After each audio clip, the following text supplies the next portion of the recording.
We are so fortunate, and we're all here to support each other, which is icing on the cake. Meghan Markle feeling all the support from her kids, visiting her on set of her Netflix lifestyle series. There's a side of Meghan Markle most people don't see, and it's far from the polished Duchess image the world has been fed. I used to think she was just a stressed-out former actress, trying to reinvent herself after marrying into royalty. Maybe some insecurities, maybe a few cosmetic tweaks. Hollywood does that. But what I learned recently in Toronto completely flipped that story. I spoke with someone who partied with Meghan back in her Soho House days, someone who knew her in that tight, elite circle.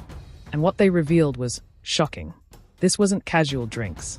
These were next-level parties, the kind where certain items were practically expected. And according to this source, Meghan wasn't just attending, she was supplying. She knew what was needed, who wanted what, and how to make sure the night flowed perfectly.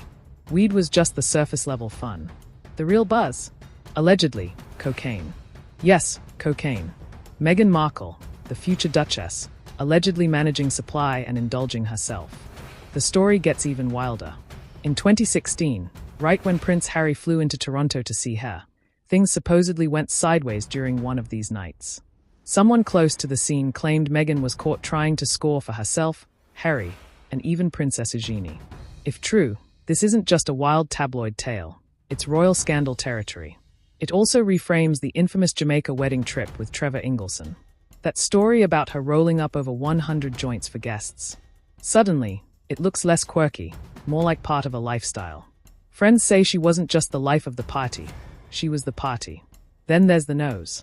Meghan's nose has had more plot twists than a soap opera. She once credited her dad for her male nose, but older photos tell a different story. Her current bridge and tip? The result of multiple surgeries. And according to the same source, some of it may have been necessary, not just vanity. Cocaine can damage cartilage over time, leading to collapse. Surgery, in that sense, wasn't cosmetic, it was a fix. Beyond looks, Meghan's influence in Toronto was something else. She didn't just attend events, she orchestrated them. Securing locations, sourcing substances, making elite guests feel untouchable, even when things crossed legal lines.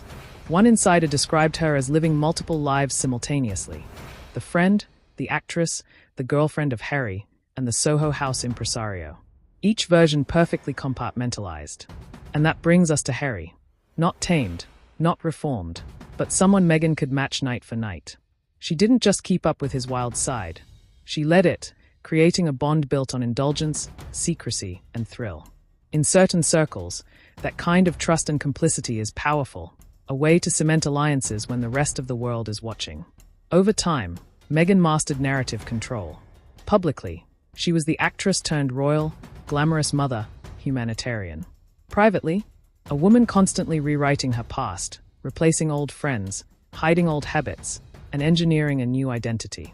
Each nose job, each move, each story carefully curated to erase prior versions. By the time she appeared with Harry, her Toronto persona had vanished, burned, sealed, and replaced. But cracks are showing. Inconsistencies in interviews, travel reports, and even the mystery around Archer's birth are catching attention. Some records hint at a different birth year. Palace sites quietly remove academic and charity accolades. The myth they once helped create is slowly being scrubbed. And maybe that's the most telling part. Meghan had the tools, the platform, the influence. But behind the glamour, the control, and the reinventions, the legacy she worked to manufacture is finally meeting reality.